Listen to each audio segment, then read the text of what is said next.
우리 자매 베베. 베이베이 이게 아니고요. 베베입니다. 바울이 1차, 2차, 3차 전도 여행을 했다는 거 아시죠? 그런데 2차 전도 여행 당시에 고린도에 딱 도착했는데 말이죠. 하나님이 예비하신 부부가 있었으니 그 이름이 아굴라와 브르시길라 부부입니다.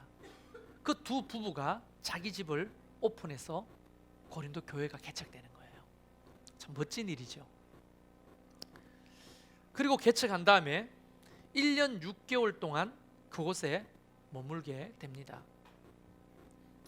그런데 제자 훈련을 1년 6개월 동안 진행하면서 너무 많은 핍박을 받았어요. 왜냐하면 고린도 교회가 전도하기에 이렇게 쉬운 곳이 아니에요.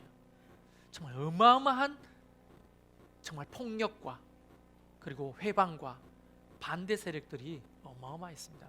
그래서 바울도요, 솔직히 여기는 너무 세다, 안 되겠다, 떠나야 되겠다. 그러고는 포기하려고 했을 때 사도행전 18장에 보면 그 사건이 나옵니다. 성령님이 그날 밤 바울을 찾아오십니다. 그리고 이렇게 말하죠. 두려워하지 말고 잠잠하지 말고 말하라. 이 성중에 내 백성이 많음이니라. 그 말 듣고 담대하게 복음을 외치고 전도를 합니다. 그러다가 고린도 주변의 여러 지역을 이제 돌아다니면서 또 복음을 전하고 개척을 합니다. 고린도에서 동남쪽으로 한 11km, 지도마다 다른데 10km에서 11km. 제가 그 구글 지도에다가 해보니까 한 12km 나와요. 그 11, 2km 남쪽에 작은 항구 도시가 있는데 갱그레아입니다. 갱그레아. 그 갱그레아까지 복음이 전해지는 거죠. 우리로 말하면 진접에 터잡고 오남, 장년, 진건 이런 데까지, 산흥 이런 데까지 복음을 전했던, 산흥역까지 11km 정도 나오거든요. 여기서 그 정도 거리에 있는까지 복음을 전하면서 교회 개척을 했어요. 그러다가 갱그레아라고 하는 작은 시골 항구 도시에 교회가 세워집니다. 그 교회 이름이 뭐겠어요? 갱그레아 교회지. 에베소에 교회가 세워졌어요. 교회 이름은 에베소 교회죠. 그때는 지역 이름을 많이 했습니다. 그래서 갱그레아 교회의 개척 멤버 중에 한 사람이 누구냐? 베베라고 하는 여집사입니다. 추측하건대 이 베베라고 하는 여집사는 뭐라고 해야 될까요? 일단 과부였고요. 혼자 먹고 살기 위해서 사업을 시작했던 것 같아요. 아마 항구 도시니까 거기에 드나드는 그런 뱃사람들을 상대로 사업을 했는지 무역을 했는지 모르겠지만 꽤 돈을 많이 벌고 지역에서 그래도 소문이 좀 난 여사업가로 추측이 됩니다. 그런데 이 베베가 AD 51년경에 세워진 그 갱그레아 교회의 개척 멤버라고 하는 사실은 모든 성서학자들이 다 인정을 합니다. 근데 사도행전 20장에 이렇게 읽어보면요, 사도 바울이 AD 58년경에 다시 고린도 교회로 방문을 합니다. 왜냐하면 목적이 뭐냐면 로마로 가기 위해서예요. 로마로 가기 위해서 다시 방문해서 한 3개월 동안 머물게 됩니다. 고린도 교회. 그때 로마서를 쓰는 거예요. 우리가 알고 있는 로마서 있죠? 그걸 고린도 교회에서 쓰는 거예요. 근데 그때는 이미 나이가 많이 들고 했기 때문에 대필해 주는 사람이 있었습니다. 그 대필해 주는 사람이 그걸 씁니다. 그리고는 그 대필한 로마서를 로마 교회에다 가지고 전달해 줘야 되잖아요. 왜냐하면 로마는 바울이 전도하진 않았지만 이미 흩어진 성도들에 의해서 교회가 세워져 있거든요. 여러분, 그때 당시 로마는 어떤 곳입니까? 한번 그냥 아시는 대로 이야기해 보세요. 전 세계의 수도라고 불려진 나라가 어디예요? 요즘 전 세계 수도. 보통 미국 뉴욕 이렇게 많이 이야기하거든요. 로마라고 하는 것은 그때 당시에 전 세계 수도와 같은 굉장히 중요한 거점 지역입니다. 근데 하나님이 이미 예루살렘에 그 굉장히 큰 핍박이 일어나서 흩어진 성도들이 로마에까지 들어가서 그곳에서 틀을 잡고 교회를 세운 겁니다. 그 소식을 전해 들었던 거예요. 그래서 로마에 있는 성도들에게 편지를 쓰는 겁니다. 믿음에 관련된. 그래서 로마서는 믿음이 굉장히 중요한 기초를 알려주는 거예요. 로마서를 쫙 써가지고 이 거룩한 책을, 편지를 보내야 되는데 누구 손에 부탁할까요? 우리 한국 교육은 이런 통밥 훈련이 잘 돼 있잖아요. 찝는 거. 누굴까요? 그 사람이에요. 누구? 그렇지, 베베지. 내가 베베를 왜 이야기하겠어요? 이 베베가 그 로마서를 들고 로마로 가게 됩니다. 근데 그 마지막 16장에 보면 사람 이름이 30 몇 명이 쭉 나오거든요. 근데 아직 세보지도 않지만 이게 보통 보면 30 몇 명이에요.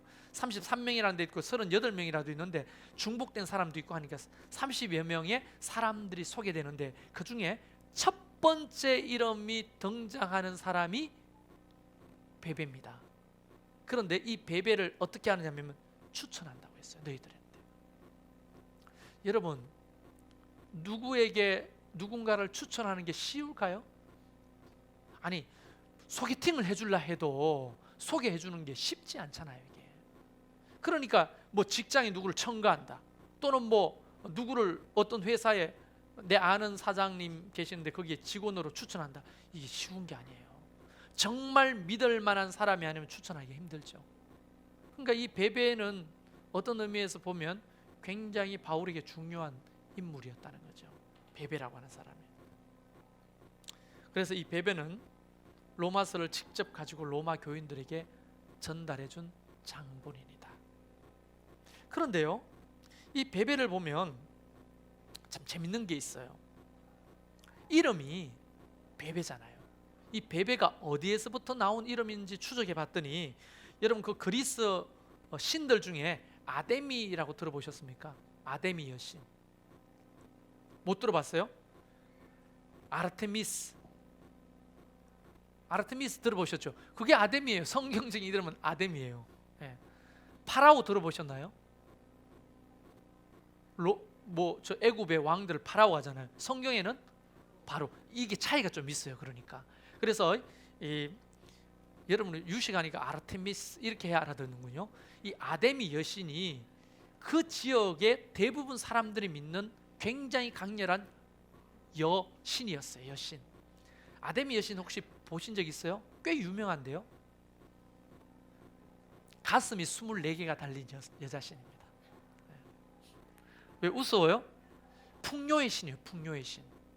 모든 사람들이 믿는데 5월만 되면 아데미 여신의 축제가 열리거든요. 그 인근 지역에. 그 뭐 고린도, 에베소는 물론 에게해를 건너야 되지만 아주 같은 그런 그리스의 문화를 가지고 있었죠. 그 아데미라고 하는 여신의 축제를 잠깐 상식적으로 재밌으니까 이야기를 해드리면 24개의 가슴을 가진 풍요의 여신이거든요. 그런데 하얀 옷을 입은 여사제 24명이 아데미 여신상을 들고 행진을 합니다. 뒤에는 자기 고환을 잘라가지고 아데미 여신에게 바친 남자 사제들 24명이 호위를 합니다. 놀랍죠? 우리로 말하면 내시지, 내시. 고환을 신전한테 바쳤어요. 그래서 24라는 숫자 굉장히 중요합니다. 그래가지고 그 신전이 에베소에 있거든요. 에베소 광장을 쫙 누리고 시청 앞에 가면 에베소 총독이 나와서 아데미 신전에 경의를 이렇게 표합니다. 그리고 이제 그 시청을 지나 광장을 내가서 그 에베소 큰 항구 광장에 이르르면 축제의 하이라이트가 시작되는 거예요. 그때 남자 24명의 사제가 황소 24마리의 고환을 잘라다가 아데미의 신목에다가 걸어줌으로 최고 절정에 이릅니다. 그때 사람들이 광기에 빠져가지고 북치고 장구치고 노래하면서 춤추고 난리도 아닙니다. 굉장히 음탕하고 음란하면서 그 지역의 사람들의 혼을 홀가닥 빼놓는 신 아데미예요. 불국사면 무슨 절이 생각납니까? 불국사면 불국사 생각나요. 순간 놀랬죠. 네. 정신 똑바로 차리셔야 됩니다. 눈 뜨시고 밥통을 꼽았다 끼었다 하면 밥 됩니까? 안 됩니까? 꼽았다 끼있다 하는데 왜 계속 꼽혀 있는 거죠? 꼽았다. 정신을 똑바로 차렸어요. 꼽았다 뺐다가 아니고 꼽았다 끼있다. 계속 끼워 놓는다. 정신 똑바로 차리라고. 눈 뜨세요. 눈. 조시는 분이 딱 7명이 계시. 7분. 자, 그래서 그 아데미 여신을 섬기지 않는 사람이 거의 없을 정도였어요.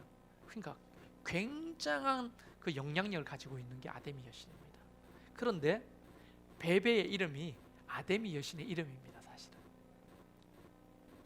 뭔 말인지 못 알아듣겠어요? 아데미 여신의 이름에서 파생돼 온 이름이 베베입니다. 베베의 이름이 아데미 여신이라는 게 빛나다, 밝게 빛나다라는 뜻이거든요. 똑같은 의미입니다. 베베가. 그러니까 부모님들이 아데미를 섬기면서 딸을 낳았는데 그 딸의 이름을 아데미라고 할 수는 없고 똑같은 의미의 베베라고 이름을 지었던 거예요. 어릴 적부터 철저히 우상 숭배를 했던 이 베베는 예수 그리스도를 믿고 영접하고 주님의 딸이 된 겁니다. 근데 왜 이름을 안 바꿨을까요? 여러분, 주님이 이름 바꿔주는 게 도사거든요. 예, 그렇죠? 저도 애 놓고 이름 지어준 사람 상당히 많은데요, 이름 짓는 거 재밌어해요. 근데 예수님도 너의 이름을 이렇게 하라, 너는 다시는 이렇게 부르지 말고 이렇게 하라, 이름을 잘 바꿔주시는데 베베의 이름은 아데미 여신의 이름과 똑같은데 왜 이름을 안 바꿨을까요? 아주 지혜로웠어요. 베베는 사업가로서 이미 많은 사람이 베베 사장님을 알고 있었어요. 이름을 바꾸면 사업이 안 되죠.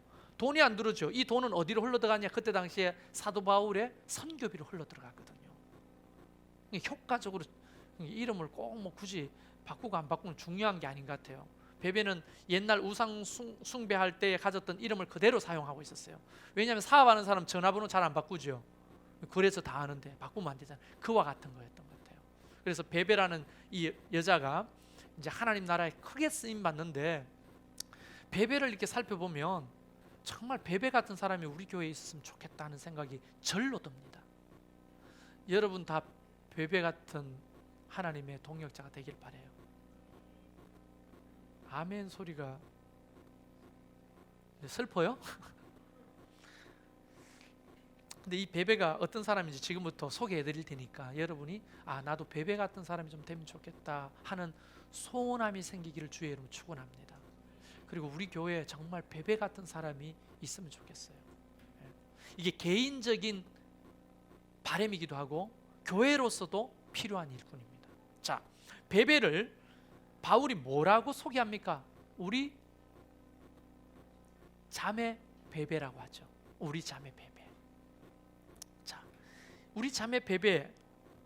이 우리 자매 베베, 이 말이 우리 자매라고 하는 말을 왜 사용했을까요? 피가 섞였을까요? 자매라고 했을 때? 자, 그러면 성경 마태복음 12장 48절에 보면 손을 내밀어 제자들을 가리켜 예수님께서 제자들을 이렇게 손으로 가리켜서 가라사대 나의 모친과 나의 형제와 나의 자매를 보아라, 이렇게 말씀하신 적이 있거든요. 제자들을 향해. 피도 안 섞였는데 예수님이 나의 모친이다, 나의 형제요 자매다, 이렇게 말했어요. 자, 그럼 누구한테 이렇게 자매요 형제라고 말하느냐? 마가복음 3장 35절에 누구든지 하나님의 뜻대로 행하는 자라야 내 형제요 자매요 모친이니라. 할렐루야. 그러니까 이 자매 베베야말로 하나님의 뜻대로 행하는 자라는 것이 이 호칭 속에서도 정확하게 표현되는 거예요. 우리는 아무나 자매님 형제님 하잖아요. 저 사람이 주님의 뜻대로 살든지 말든지, 믿음이 있든지 말든지 미옥 자매 이렇게 부르잖아요. 그렇죠? 수경 자매님 이렇게 부르잖아요. 그런데 이때 자매는 아무나 자매가 아닙니다. 하나님 아버지의 뜻대로 살아가는 자들을 우리의 형제요 자매라고 하신 예수님의 음성을 너무나 똑똑하게 기억하고 있던 시대라 아무나 형제 자매가 아니에요. 하나님의 뜻대로 살아가는 자가 자매입니다. 그러면 베베에게 우리 자매 베베라고 추천했을 때 바울에게 베베는 어떤 사람인가? 예수 그리스도를 완전히 영접하여 하나님의 뜻 가운데 살아갔던 자매라는 것이 이 호칭 속에서도 다 증명되는 거예요.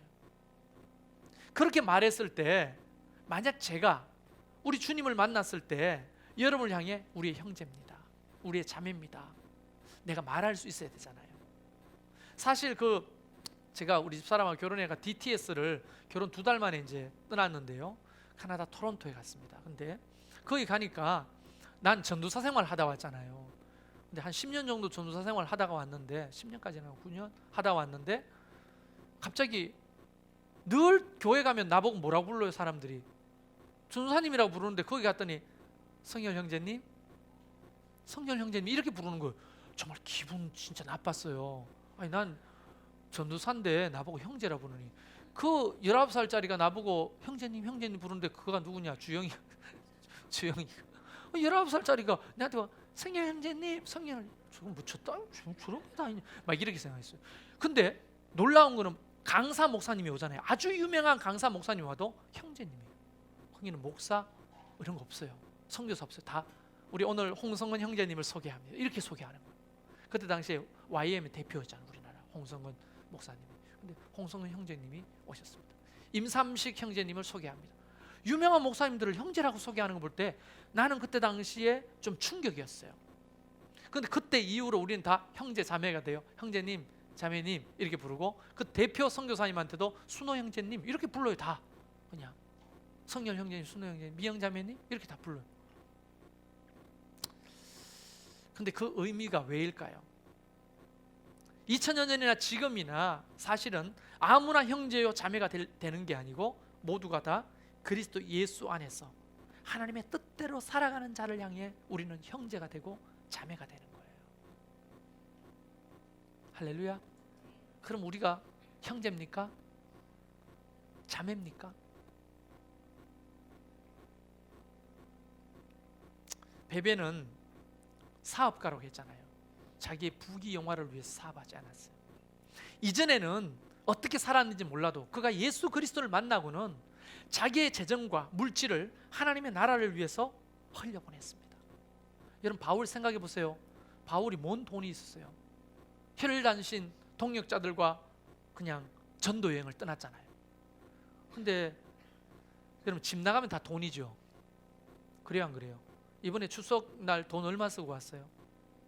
생각해 보세요. 기름비, 도로비, 조카 용돈 사 먹고 부모님들한테 용돈 드리고 다 돈이죠. 바울이 집만 떠나다 보면 다 돈 아니에요. 어디서 먹고 어디서 잡니까?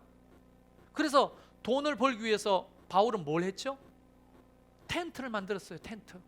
천막을 만들면서 돈을 벌어가지고 또 선교 사역에 쓰곤 했거든요. 그것을 우리는 선교학에서는 텐트 메이커라고 합니다. 자비랑 선교를 텐트 메이커. 요즘 제가 텐트 메이커가 되고 싶어요.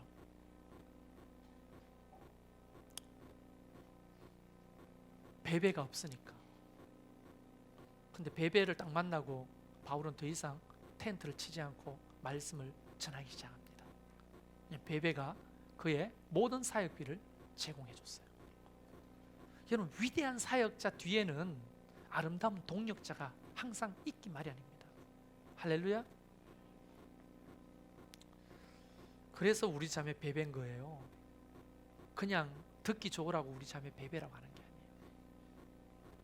여러분 모두가 자매님, 형제님들이 되기를 바랍니다.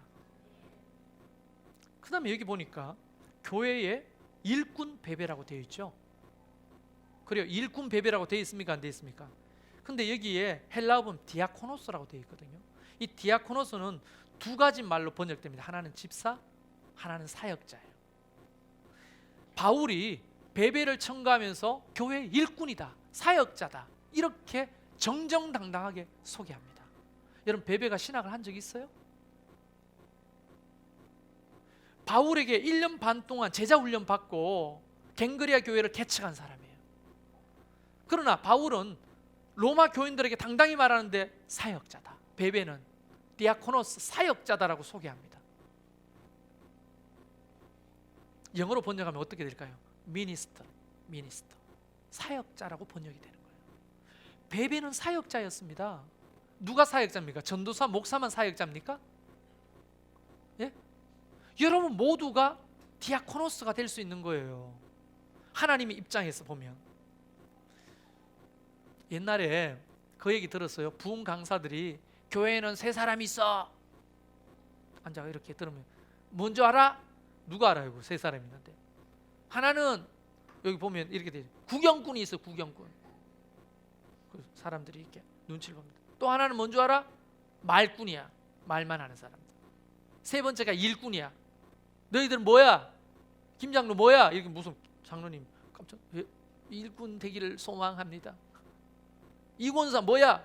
말꾼이지. 막 이렇게 막 따지고 물었어요. 옛날에는 대놓고. 박태호 권사님 아무것도 아니었어요. 옛날에는.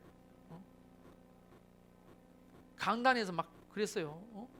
정말 여기 보면 구경꾼들 그냥 왔다가 그냥 구경만 하고 가는 사람들. 여러분 예배가 좀 다른 얘기입니다. 예배가 하나님께 영광을 돌리기 위한 것입니까? 우리가 은혜 받기 위한 것입니까? 예? 그러면 하나님께 영광을 돌리는 것이 우선이죠. 예배라고 하는 것은 하나님을 경배하고 높여드리는 거죠. 은혜 받는 것은 은혜 주시든 안 주시든 그건 우리가 취할 게 아닙니다. 오직 영광을 드리는. 그러면 하나님께 영광을 올려드리는 자의 태도는 뭡니까? 하나님 앞에 영광이 될 만한 행동과 말을 해야 될 거 아니에요. 가만 앉아가 뒤에 이래가지고 선풍기 바람에 에어컨 바람에 졸고 앉아있는 게 영광 돌리는 건 아니잖아요. 그러면 찬양을 할 때 적극적으로 뭐 꼭 손을 들라 해가 손을 드는 거 아니고 일어서라 해서 일어서는 게 아니고 적극적으로 하나님 앞에 내 행위와 고백을 통해 하나님이 영광을 받으시도록 해야 되는 거 아니에요? 근데 우리는 간혹 은혜 받으려고 온 사람 같아요. 은혜 받으려고 온 사람. 그건 구경꾼이에요. 여러분 예배라고 하는 것은 하나님께 영광을 돌려드리다가 보면 그게 나한테도 은혜가 되는 거죠. 은혜 받으려고 오는 게 아니에요. 예배는. 할렐루야. 그런 자세로 예배하는 사람은 은혜 받지 못할 자가 없어요. 구경꾼, 방관자, 예배만 드리고 그냥 사라지는 사람들, 이 구경꾼이죠. 말꾼은 뭐예요? 입으로 다 해먹는 사람들, 손발은 가만히 있고 입으로만 다 하는 사람들이잖아요. 이런 사람들 때문에 힘드는 거죠. 이런 사람들. 일꾼은 몸된 교회 지체로서 그 기능의 책임을 다하는 사람 아닙니까? 찾아서라도 해야 됩니다. 몸의 지체잖아요. 예수 그리스도의 몸이다. 교회는. 그리스도는 교회의 머리다. 목사는 지체지요. 머리입니까? 목사가 머리예요? 그래서 많은 교회가 커지면 목사가 머리가 되려고 하는 게 문제가 되거든요. 제가 머리가 되려고 하는 그 순간부터 여러분은 저한테 굉장히 많이 경고해 주셔야 돼요. 저는 머리하고 몸을 연결하는 별로 감동이 없으시군요. 지금 딴 생각하고 계시는 거죠. 베베 기억하고 계세요? 베베가 누군지? 지금 설교 베베에 대한 얘기예요. 베베는 말꾼도 구경꾼도 아니었어요. 그는 일꾼이었어요. 몸의 지체로서 최선을 다해서 기능을 했습니다. 갱그리아 교회는 너무 작은 시골 교회였어요. 그렇지만 그 전 세계 수도라고 하는 로마의 교회에 청가하면서 함부로 대하지 말라. 나를 만나듯이 너희가 맞이하고 모든 필요를 채워주라고 강력하게 말을 하잖아요. 하나님의 일꾼된 사람은 높이시고 존귀하게 하신다고 저는 생각합니다. 여러분이 구경꾼, 말꾼이 안 되기를 바랍니다.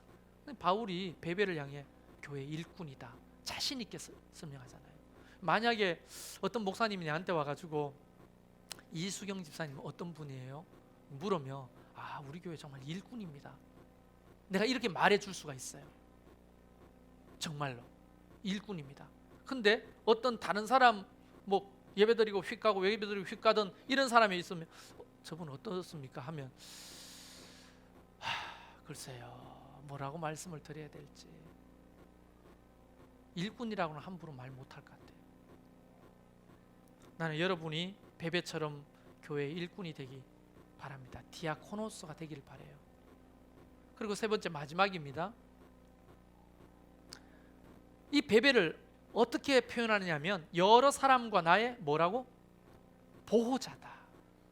여러분 그 가냘픈 여자가 어떻게 바울의 보호자가 됩니까? 여러분 보호자가 된다고 하는 것은 후견인, 후원자라고 하는 번역으로 이야기할 수가 있습니다. 아무리 위대한 바울이라도 혼자 천막 치면서 천막 만들면서 선교할 거 한계가 있는 거잖아요. 아무리 목사가 대단한 사람이라도, 선교사가 대단해도 혼자 모든 것을 감당할 수 있나요? 사회학적으로, 정치학적으로, 경제학적으로, 교육학적으로, 법률, 행정 등등 목사가 언제 다 합니까? 혼자서. 옛날에는 목사 혼자서 다 했어요. 그러니까 교역자 중심의 교회였습니다. 제왕적 교육자잖아요. 말 한마디는 모든 것이 다 해결되는. 그런데 갈수록 이것은 건강한 교회 모형이 아니라는 거 다 인정하고 있어요. 그래서 돌아가신 오카는 목사님이 한 게 뭡니까? 제자 훈련이죠. 제자 훈련을 왜 했습니까? 평신도를 깨우라는 거예요. 목사 중심의 교회가 아니라 평신도 중심의 교회를 세우자는 겁니다. 그게 따지고 보니까 초대교회 모형이죠. 신약교회 모형이잖아요. 베베가 사역자였습니까? 성령이는 사역자라고 하잖아요. 그럼 평신도였잖아요. 그냥 일개 집사였어요. 근데 그는 바울이 하지 못하는 것을 감당하는 굉장히 중요한 동력자였다는 거예요. 목사가 붕치고 장구치고 하던 시대는 지났습니다. 여러분이 어떤 부분들을 함께 감당해 주셔야 하는 거예요. 그게 아름다운 교회의 모형이라고 저는 믿어요. 그래서 저는 모르겠어요. 이게 훗날에 일어날 일일지 모르겠지만 어떤 교회는요, 목사님도 직장을 갖습니다. 목사님도 직장을 갖고 텐트 메이커를 하는 거죠. 메이커를 하고 여러분들도 직장을 다니고 일을 하잖아요. 그래서 만나서 함께 교회를 하는데 목사는 무슨 일을 하냐? 설교하고 가르치는 일을 하는 거예요. 여러분은 또 다른 모든 영역의 교회 지체로서 모든 영역의 전문가로서 그런 담당을 하는 거예요. 자, 예를 들어서 우리 저 위에 그 주방 봉사팀이 있으신데요. 이 주방 봉사팀이 없더라면 내 목회는 너무너무 힘들 거예요. 성도들이 와가지고 30분이라도 머물면서 교제할 수 있다는 게 너무너무 귀한 거거든요. 근데 밥을 안 줘. 어떻게 교제해요? 그냥 썩어 맹숭맹숭 아무것도 안 먹고 힘들잖아요. 그래서 뭐 성도들이 잠깐 머물러 있는 도구도 되고 함께 먹으면서 섬김을 받고 섬기면서 아름다운 교제가 일어날 수 있도록 내가 할 수 없잖아요. 내가 국수 삶다가 자 설교할 시간 돼 빨리 들어가야 되겠네. 막 닦고 가가지고 아이고 국수 삶다가 왔네. 국수 삶다가 지금 물 좀 꺼주세요. 내 혼자 이걸 다 어떻게 해요? 못하는 거잖아요. 그러니까 너무나 중요한 배배 역할을 하고 있는 거예요. 권사님, 집사님들 할렐루야. 왜 감사하죠. 여러분 찬양팀 나 혼자 어떻게 해요? 내 기타 실력 알잖아요. 박치잖아요. 청년들이 맨날 나보고 그래요. 박치라고. 어떻게 그렇게 노래를 부르냐고. 그거를 메고 안 되는데 와가지고 일부 예배가 그래요. 일부 예배가 반주자가 오면 혼자서 찬양 기타 메고 찬양하잖아요. 축도도 기타 메고 한 손으로 축도하고 이렇게 끝납니다. 제발 일부 예배 반주 좀 잘하시면 좋겠어요. 예언이가 멀리서 오니까 좀 섬길 수 있는 사람이 있으면 좋겠어요. 같이 2시간 반 걸려서 오는데 얼마나 힘들겠어. 피아노 치는 사람 일부 예배 헌신 좀 하시고 수요일 날은 더 합니다. 수요일 날은 우리 최상환 목사님이나 유영광 전사님 계셔서 이제 옛날에 혼자 금요 철야배 혼자 하는 거 다 보셨죠. 옛날에 기타도 안 되는 기타도 1시간 동안 기도하고 이게 제대로 돌아갑니까? 이게 내 나이에 그것도 다 썩어 빠진 기타 하나 들고 이거 마틴 이런 것도 아니잖아요. 이거 200만 원짜리 저거 얻은 거잖아요. 저런 거 들고 뭐 박자도 안 맞는데 그래도 그 따라와주고 울고 불고 기도해주는 성도들이 얼마나 고마운지. 나 솔직히 박칩니다. 근데 노래방 가면 100점 나와요. 근데 그걸 대신 해주는 동역자가 있잖아요. 얼마나 감사합니까? 애들 저거 내가 다 어떻게 가르쳐요? 좀 말 안 듣는 저것들. 선생님들이 붙들고 때려 치기고 싶다고 막 이럴 때도 있대요. 선생님이 엎어보고 싶다. 근데 그 속에 교사들도 심령이 자라고 아이들도 점점점 믿음이 영으로져 가잖아요. 애들이 막 예배 시간에 뛰어오잖아요. 엄마한테 가고. 근데 제가 왜 그걸 적극적으로 안 막느냐면 애들이기 때문에 그렇죠. 만약 유원선 집사가 막 뛰어와가지고 신랑한테 막 이러면 내가 막죠. 왜 안 하겠어요? 애들이기 때문에 그런 겁니다. 애들이에요, 애들. 그러면 교회가 그 아이들을 무조건 억압하는 게 아니라 잘 타이르고 이야기해서 그러면 안 된다는 것을 가르쳐가는 과정에 있는 거죠. 지금은 힘들 거예요. 근데 쟤들이 나중에 중학생이 되고 고등학생이 되면 주님을 떠나서라도 기억할 거예요. 아, 우리 엄마 우리 아버지는 날 취업하겠는데 교회 갔더니 취업하지 않더라. 나를 인정해주고 따뜻하게 맞이해주는 교회가 그 교회더라. 그게 하나님으로 인지되는 거예요. 굉장히 중요한 겁니다. 예, 한데 휙 낚아채가지고 목 들렁들렁한데 막 뛰어나가가지고 이 새끼 니 뛸래 안 뛸래? 옛날에는 그랬다고. 저 부목사 때 전사 때 칼이었어요. 저건 누구도 뛰어 못해요. 뒤에 딱 맞고 있는 애들들은 바로 낚아채가지고 뛰어나가는 거예요. 그럼 고개가 떨어지려고 막 하는데 애들 또 이 새끼 한 번만 더 죽여버린다. 너것만 누구야? 너것만 불러온다. 이렇게 막 그럼 애들 절대로 뛰어 못 오죠. 목사님도 그랬어요. 애들이 엥 울었다. 그러면 이제 손수건 팍 던지면서 예배를 어떻게 생각하냐고. 그리고 예배가 조용한 거예요. 조는 사람도 없고 뛰어오는 사람도 없고. 근데 그게 무슨 예배겠냐고. 주님이 막 말씀 전하는데 애들이 뛰어왔잖아요. 베드로가 애들을 확 낚아채고 목 떨어지듯이 막 하니까 예수님이 뭐라고 했어요? 이 아이들 내게 오는 것을 금하지 말라. 천국에서는 이와 같은 자가 큰 자다. 이렇게 가르쳤죠. 그 의미를 좀 교사들이 힘들어요. 다른 교회보다 알아요. 여러분이 얼마나 고전분투하고 있는지. 그런데 아이들이 훗날 자라면 여러분을 귀하게 기억할 거예요. 저는 믿어요. 그런데 아닌 것을 바르게 훈육하는 것은 교사들이 또 해야 되겠죠. 협박은 하지 말고 죽여버린다 뭐 이런 거, 너것만 불러온다 막 이런 거 하지 말고 잘 이야기하고, 안 되면 부모님한테 가면 되죠. 요즘 우리 부모님들이 아동부 예배 돌아가면서 들어가고 있죠. 애들이 조용한다면서요. 교사 열 필요 없어요. 부모 한 명이면 돼요. 정말로. 특히 이명 집사 그렇게 뭐 지옥의 사도처럼 그렇게 애들이 여기 이명 집사 딱 있으면 전부 다 탁 찬양 확 이런다면서요. 우리 이명 집사를 교사로 추천합니다. 그런 사람이 좀 있긴 있어야 돼요. 억압하는 게 아니죠. 가만히 있는데 애들은 그렇게 느끼는 거예요. 뭐 이명 집사 뭘 하는 게 아니에요. 가만히 있는데 그 존재 자체가 아이들한테 그런 거죠. 어쨌든 뭘 얘기하다가 어쨌든 교회라고 하는 것이 혼자 다 어떻게 합니까? 동력자가 필요한 거예요. 근데 여러분 저의 동력자가 되어주고 계세요?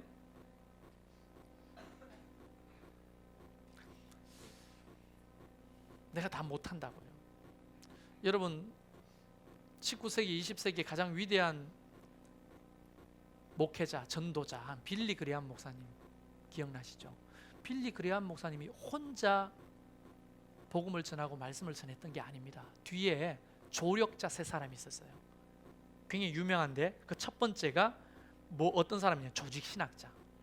빌리 그레함 목사님의 메시지가 신학적으로 옳은지 그런지를 늘 검증해주는 조직 신학자가 한 명 늘 있었어요. 그리고 그 뒤에는 성서 신학자, 성경적으로 이를 바르게 해석하는지에 대해서 늘 멘토가 되어주는 사람이 있었어요. 그리고 마지막에 사회학자, 시대를 분명하게 바르게 보고 인정할 수 있도록 사회학자가 늘 스포트를 해준 거예요. 빌리 그레함 목사가 혼자서 책 보고 공부해가지고 그렇게 위대한 설교자가 된 게 아니에요. 뒤에서 끊임없이 조력해주는 파트너들이 있었다는 거예요. 바울이 바울 된 것은 오늘 여기 16장에 등장하는 30여 명의 수많은 사람들이 그의 동력자가 되고 보호자가 되고 어떨 때는 협력자가 되고 조력자가 되고 후원자가 되기 때문에 가능한 겁니다. 그런 의미에서 뭐 개척 멤버들, 우리 교회 개척 멤버 8명 남아있나요? 12명 중에 8명이 남아있는데요. 여러분이 그동안에 헌신하고 충성했던 것이 결코 헛되지 않습니다. 하나님이 기억하신 바 돼 있어요. 그런데 이제는 다시 뛸 때가 됐다는 생각을 해봅니다.